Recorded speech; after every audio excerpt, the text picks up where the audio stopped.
வணக்கம் நண்பர்களே. இன்று நாம் எலக்ட்ரிக்கல் சர்க்யூட்ல ஒரு முக்கியமான காம்போனன்ட்டான இண்டக்டர் பற்றி பார்ப்போம். இண்டக்டர் அப்படின்னா ஒரு கம்பி காயில் மாதிரி இருக்கும். இதுல கரண்ட் ஃப்ளோ ஆச்சுன்னா மேக்னெட்டிக் ஃபீல்டு உருவாகும். கரண்ட் மாற்றம் நடந்தா அதனோட மேக்னெட்டிக் ஃபீல்டும் மாறும். இந்த மாற்றத்தை கட்டுப்படுத்தி இண்டக்டர் கரண்ட்டை சடனா சேஞ்ச் ஆக விடாது. இதனால இண்டக்டரை ஒரு எனர்ஜி ஸ்டோரிங் டிவைஸ்னு சொல்லலாம். ஏன்னா இது எனர்ஜியை மேக்னெட்டிக் ஃபீல்ட்ல சேமிட்டது.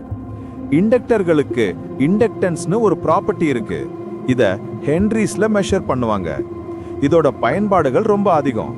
ஃபில்டர்ஸ்ல, பவர் சப்ளைல, டிரான்ஸ்ஃபார்மர்ஸ்ல, ரேடியோஸ்லன்னு இண்டக்டரை யூஸ் பண்றாங்க. சுருக்கமா சொன்னா இண்டக்டர் அப்படின்னா எலக்ட்ரிசிட்டிக்கு ஒரு இனர்ஷியா மாதிரி. கரண்ட் சடனா சேஞ்ச் ஆகாம ரெசிஸ்ட் பண்ணுது.